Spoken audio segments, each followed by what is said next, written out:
Hope everyone is having a good Wednesday, Thursday, Friday, whatever day it is when you're watching this, because this season is off to a rough start.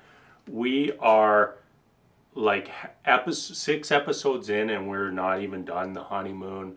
Like, absolutely ridiculous. Like, I don't know how many episodes are supposed to be in this season, but we're like not even a week into these relationships and pretty much at the halfway point of the season. That is terrifying. You know, we actually did get some pretty good footage of most of our couples. I wouldn't say positive footage, but we got good footage of our couples this week, and I think there is quite a bit to talk about. We're going to start with Gina and Clint. I mean, why wouldn't we? They're the big drama for the week. And, you know, this is the fallout of Gina's comments last week that are now Salty Boy Clint has taken his shot back at Gina. And we're kind of seeing exactly who these people actually are. You know, there are issues on both fronts here that, first off, Gina doesn't think that there's anything wrong with what she said to Clint. You know, and I don't remember her exact words were, but it was something along the lines of, I'm not attracted to gingery features, and I'm not saying you're unattractive, but that's what you are. And then this week we have Clint saying that he's generally dates athletic, slender people, and the women took offense to his comments. And, you know, they should have taken offense to his comments. But, you know, both of these people, to me, are both very much in the wrong. And neither of them is willing to take accountabilities for the words that came out of their mouths. We see in the chat where Clint and Gina finally talk afterwards. You know, Gina was basically just going through the motions.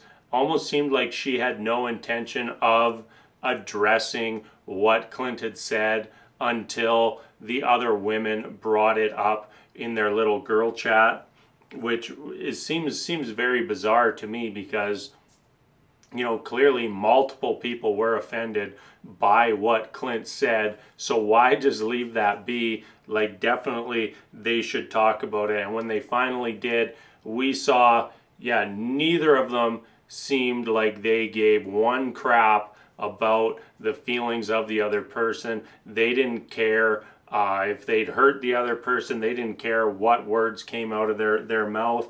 And neither of them showed any degree of sympathy or empathy or anything towards the other person. You know, we saw Gina doubling down that she said nothing wrong and didn't view the word ginger as offensive in any way, shape, or form.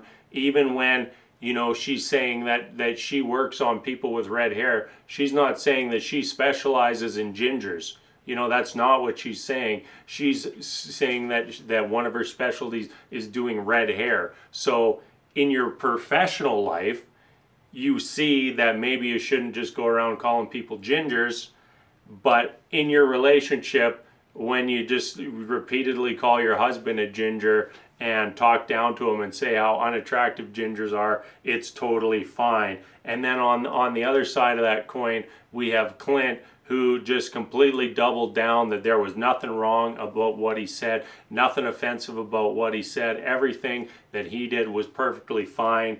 And yikes, that is a salty, salty, salty man. And then we end that whole interaction with Gina asking for some time apart. I guess I now finally know why the ocean is filled with salt water. Is because Salty Boy Clint has been out sailing in it way too much.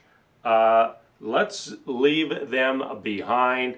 I'm sure there'll be lots of comments on Gina and Clint. Already seeing online, you know, people coming at it from both sides and picking a team, Gina or Clint, but really don't pick a team here, anybody. Everybody's a loser in this situation, and let's just, this couple dead in the water, let's move on. Another couple that seems like they're headed towards a divorce is Dominique and McKinley. And of course we're going to talk about them next, because we got to jump back and briefly talk about the Dominique and Clint alleged kiss that was shown on a commercial last week, but we'll get to that after we talk about Dominique and McKinley. So Dominique says that McKinley is a 6.5 attraction wise, and I didn't get the vibe that she didn't think that he was attractive before this episode, and honestly it seems like she's decided that he's too silly, and he does goof around a little bit, but I never considered that he was even remotely too silly until the words came out of Dominique's mouth.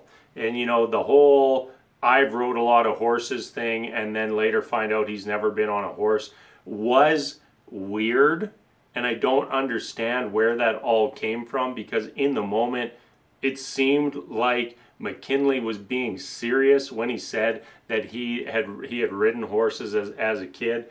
Just very, very bizarre, and to me it's coming across as Dominique is just not into her husband, and now she's looking for reasons why. When you don't like somebody, the things they do suddenly become annoying. Like, you could be, if you like somebody, you're more likely to laugh at their jokes. If you dislike somebody, you're more likely to get annoyed by their jokes. And I think that's what's happening here.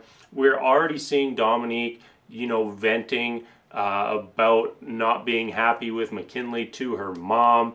And I mean, we're like days into the relationship, and we already see her complaining about him behind his back. Very, very strange to me. And it all adds up to Dominique has decided that McKinley is not the man for her, and now she's looking for reasons to back that opinion up, and she's gonna find him. No matter how good he is, whether he's attractive or not, she's gonna find those reasons, because of course she is. We see McKinley later in the episode apologize for every single thing he's ever done in his entire life, and it looked like Dominique didn't even vaguely care about the words coming out of her mouth. To me, that was just more evidence that she's over this relationship already, and they haven't even started. Rumors of them potentially ending early this season, and we've already have the shot of Dominique walking down the hall with the box with the shoes on top. Does not look like that is from when she moves in. So I'm going to predict that they have a rough week or two, and that is going to be it for them for this season. All right, Dominique and Clint. A couple things came to light. One, it looks like the kiss is actually real, and two, it's believed that it happens after the season ends. So this isn't going to be a situation where Dominique and Clint hook up while still married to other people. I think this is going to come after both of these relationships have ended, and in some sort of after party, or where are they now, we're going to see some situation where Dominique and Clint kiss, and my guess is nothing ever comes of it.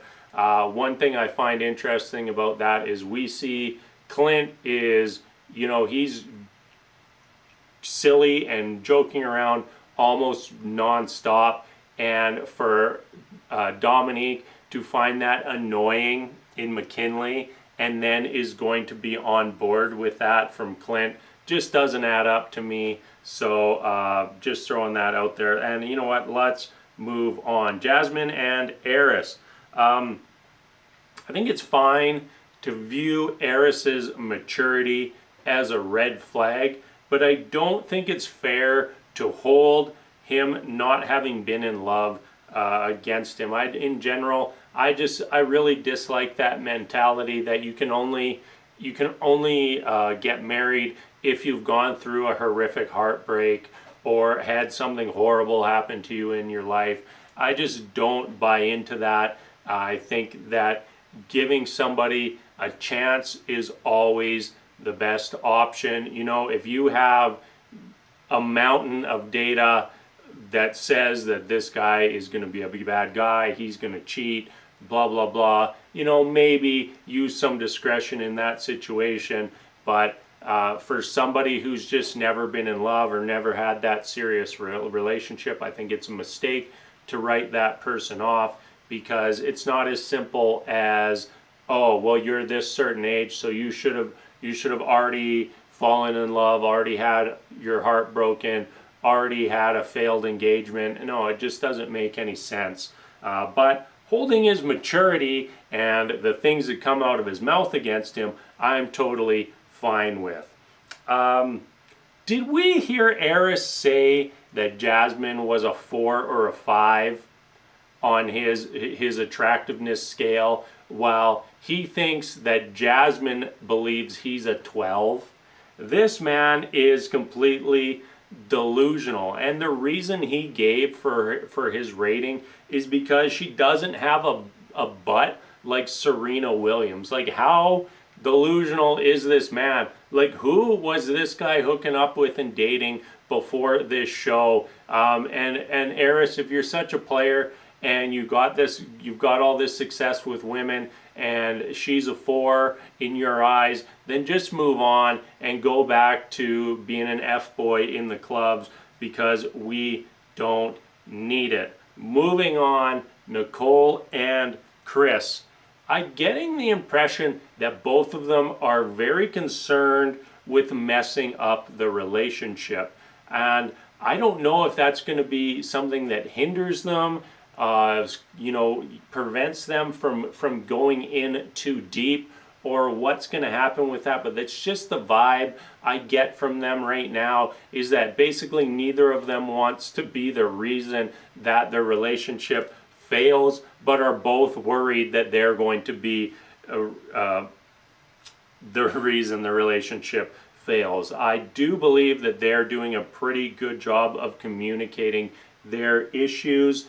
You know, we've heard, like, even saw, I believe it was Clint said that Nicole is just going to walk all over Chris, and that he needs to grow a backbone and stand up for himself.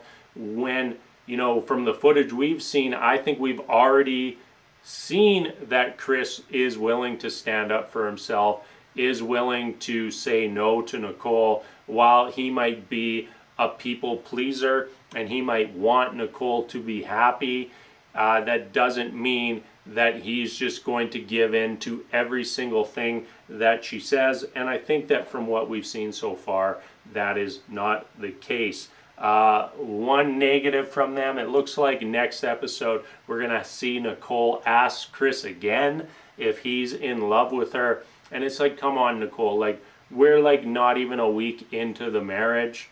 Like, don't be just keep continually throwing that out there. Like, maybe you want to say the words, and maybe you want to expedite that process, but I think just point blank surprise asking him if he's in love is probably the wrong way to do it. On that same note, in the preview, I think we got a little bit of trick editing there. You know, we cut to Nicole, are you in love with me? And then immediately cut to Chris with him just saying no. I don't think that is how that interaction is actually going to go down. I think that is a little trickery from the MAFS crew, because this is the only couple that, in my opinion, has a chance of actually making it long term.